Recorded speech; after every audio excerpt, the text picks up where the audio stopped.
So hi everyone, my name is Sahil Kithiravini and this is my associate project on a real-time face detection and tracking system. So this is a complete beginner's guide. So what it does, what the project does, it detects and track faces in real time using AI running on an FPGA chip. So who is this project for is beginners with basic Linux familiarity who want to run AI on embedded hardware. So it probably takes 2 to 3 hours, but I made it 2 to 4 hours for first time setup from scratch. So let it get into, so what is the project? Let us get into what is the project is for. So FPGA, these are the plain English explanation of FPGA. So the main board we are using is KV260. So what is this KV260 is like, think of it as a small computer with a reprogrammable chip. So why I used KV260 because it has a good features regarding smart cap. So that's why I use KV260, and also I don't need to install any other Vitis-AI or Vivado software to run this KV260. I can install Ubuntu on this KV260, which is an easier process than installing and downloading Vitis-AI and another Vivado program, because it takes time to download and it also takes up a lot of storage in PC. Other than that, I can run in Ubuntu itself instead of downloading heavy files of Vitis-AI. So how that I run Vitis-AI in KV260, I will explain in the middle of the video. And here are some of the other terminologies that are key concepts. So let us get into how this system works. So we have a camera, and I used a USB-C camera. So the camera triggers this ARM CPU, and it grabs frame and it will send to FPGA, the DPU in FPGA. So in the DPU, the code, the AI, the algorithm, AI finds faces, and that in itself sends to ARM CPU, and it filters duplicates and it assigns tracker, because we have wrote the code in the such way that it detects a face and it like give boxes to this individual faces, and also it assigns a individual ID, a number to the face. So the ARM CPU handles everything you normally write in software, like camera drawing and tracking logic, but the FPGA DPU handles the heavy maths of the neural network in parallel hardware, making it faster than running the same math on a CPU alone. Now let us get into our first section. So what do you need before you start? So what are the hardware that you need? So as I said earlier, we are using KV260 Kria board. So you need a micro USB cable, optional but helpful to control a mouse or a keyboard. And also you need a micro SD card because it holds the Ubuntu OS image. It's helpful in our downloading Ubuntu onto the board. So USB webcam, I'm using VSK webcam for this project, and also need a monitor plus display port to see the video output. So Ethernet cable, mainly we are using our private network. Kria KV260 sadly doesn't support Wi-Fi, so we have to do we need to set up and our network using Ethernet. One is connected to your PC, and another end it will connect to your board. So software you know your PC is the Balena Etcher. If you have another ways to write OS images to SD cards, you can use that, but I'm using Balena Etcher. So yeah, I provided the link to that how to download this Balena Etcher. And now this is the process how to install Ubuntu. I don't want to take a lot of time in explaining this, because it is straightforward commands here to run, how to run your how to download the Ubuntu onto the board. Let us come to the understanding how KV260 hardware works. So there are two halves in hardware, that is PS and PL. In the chip, it splits into two parts, PS and PL. So PS, it is an ARM Cortex A53 CPU. Now what it does here, I mentioned, runs a Ubuntu Linux software and executes C++ application code. This is our code I will explain in the later part of the video. So what it does is it handles camera input and screen output, runs the tracker and NMS filter, which is I also explained in the code itself. So what the PL does? It's a FPGA fabric. So it contains the DPU hardware. It's PL only runs this DPU thing, and runs the face detection neural network. So here by itself it explains a lot of things. It is does that parallelly runs hardware and must be programmed with bitstream on every boot. So unlike a CPU program, the FPGA hardware configuration, the DPU, disappears when you cut power. So you must reload the bitstream every time the board boots. Here's one thing: DPU fingerprint. This is one of the problematic thing that I faced during my running this project. So there seems to be a fingerprint mismatch to my bitstream and my fingerprint. So the thing I was getting was 406, but the inbuilt KV260 fingerprint was 407. So I searched about it in the internet and I found that this bitstream, earlier I was running this KV260 command, which has that is fingerprint mismatch. So to get the same fingerprint, so that I can run my smart cam, this is the bitstream that I found that when I have to use.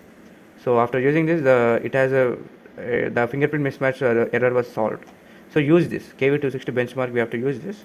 If you didn't found any error, that means the fingerprint is not not mismatching. It's exactly same fingerprint to your bitstream. So if you found if you found the fingerprint mismatch, probably you have to use KV260 benchmark. So let us get into the installing Vitis-AI and dependencies. So for mainly we are using our smart cam and also like tracking our face and everything, we need a computer vision library so that it handle the camera, display and drawing. So this command install our everything regarding OpenCV. It's a huge it's a very important dependencies for our project. And also as I told earlier, we no need to download any Vitis-AI and Vitis and Vivado software. Just running by these commands, we are just cloning our 2.5 version 2.5 branch to save time and disk space. Normally Vitis and Vivado takes a large amount of storage ranging from 40 to 60 GB based on the version.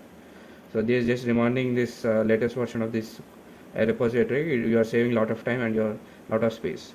So this is one of the best advantages of the Kria KV260 port. After that, we have to add the OpenCV DNN library to the build script, so that we can run OpenCV library to our adjust so that we can run OpenCV DNN. So it helps in detecting our faces and getting a boundary boxes to our faces. So this commands helps in building that script, and after that you can check. So you can check, and you should see OpenCV DNN in the output. So it means that we have to successfully build the script. After that, the most important part of this project is this loading the bitstream manually. Every time we are after rebooting and before starting the face tracking, the first commands that we have to run is these commands, these three, but these two are enough. Third one is just verifying. It does not it's as I said earlier, after running this command, we only get our if we are getting our fingerprint similar to our bitstream. If it doesn't get it, if it doesn't get that, we have to look at another way of running this command. But it just gives that this thing, the fingerprint. Or if you want to get lazy, we can manual auto load on every boot. We don't have to run this three commands every time. We can just put this manually, write it once, and after every boot these three commands are automatically run. But I suggest to write every time these two commands, because it does not affect the flow of the project. And that's it. It does not affect my suggestion to write these two commands. It just does not affect the flow of the project. It helps us in writing, checking our bitstream. Helps us in confirms the DPU is active instead of relying on auto load on every boot. This helps in confirms if the DPU is active or not. So I suggest you to run these three commands manually. And so now let us get into the part where the algorithm we have to how we run the algorithm. So in order to do that, we already cloned the Vitis-AI repository, so we have to go into our face detection folder. So this command, this cd prompts us into the face detection folder. After that, we have to create a file. Here given the file name .cpp. It's a C++ file. In that, we have to paste this entire code, which give the result of our desired output. After that, we have to paste and save. These are the commands how to save it, the C++ file. After that, we have to build it. After building that, it takes up to 5 minutes, most probably 5 minutes time to build it. After that, we can run the face tracker using this command. So we get our desired output from after running this command. It opens a window titled face tracker on the connected monitor, showing the live camera with colored bounding boxes around detected faces. And this is the entire source code, and let me explain the block by block of some important blocks of this code. Here are some header files. So each one here explain what it provides. For example, this face detect.hpp is nothing header files that provides like Vitis-AI API that sends frames to the DPU on the FPGA and get back detected faces returned. So each one has its own functionality. And this IOU function is a standard way to how two rectangles overlap. So that's if a value is 0 and it's a no overlap, so to 1, it's like it's a value from 0 to 1, so no overlap to identical boxes. This is a smooth react function. So what is this? Without smoothing, we can't, like, bounding boxes jump jerkily frame to frame. So even when the face is barely moving, the function applies EMA, exponential moving average, to blend and hold the new positions. So yeah, there's some values that I took to show the effect I was getting during testing through my camera. So these are the values that I took. So it is just a small extract is just a bundle of related variables. So one tracker face instances is created for each face ID and updated every time. We just detecting a face and just gives an ID ID. So even after updated every frame, it just fixes that ID to the face. So a face ID is only shown on screen when it's greater than 3 frames. So this prevents flickering. So from single frames detection, the model detects the faces consistently before an ID label appears. So we have some time gap here, so that the model first looks at the camera before just assigning anything to the face. It looks at the input it's getting and takes 2 seconds or 3, most probably, before assigning any label to the face. This is the main function.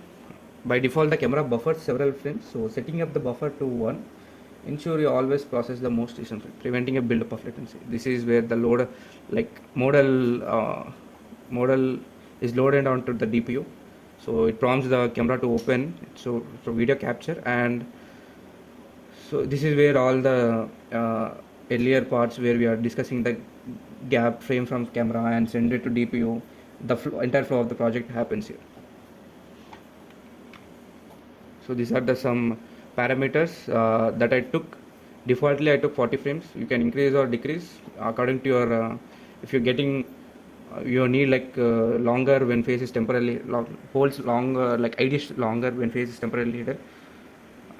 So here we can change your values according to your needs.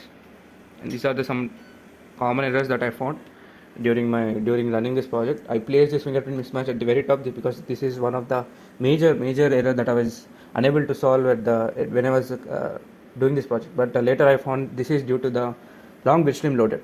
It's simple. When I found it's a simple error, but it took me a lot of time to understand. And all other errors that I got, I understood where was I stuck. But the first one is where I took a lot of time to understand. So what is the fix? Here you just we have to adjust the command according to our bitstream instead of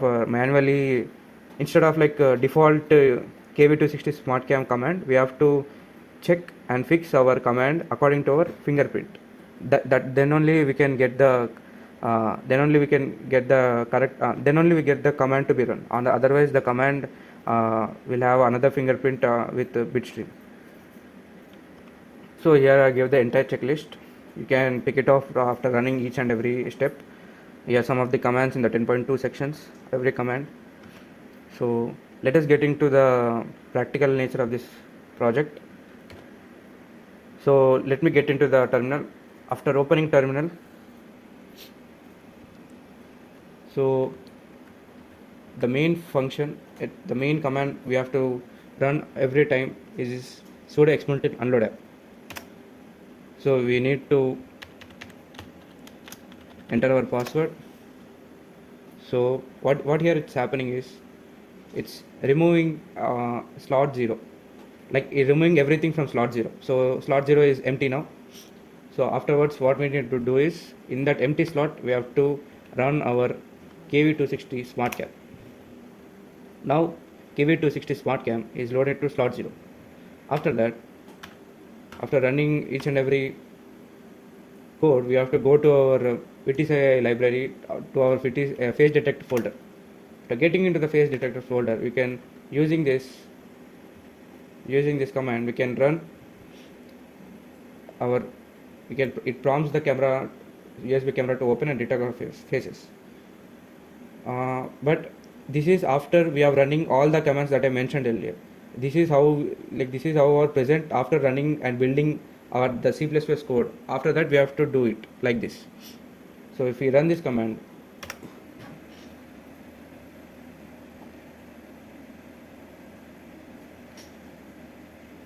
so it's prompt the GStreamer to open.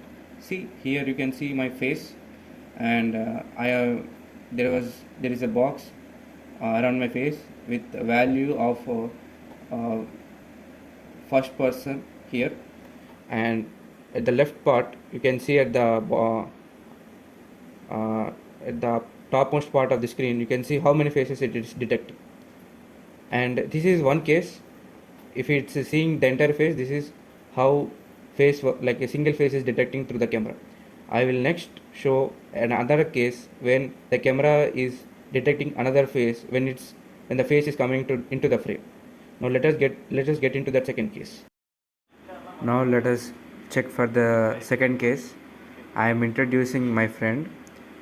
So now see here detecting a second face here with my as face 1 and my friend's face as face 2, and detecting 2 faces here. So here is another case. The camera and algorithm is detecting 3 faces and assigned a face value to their faces.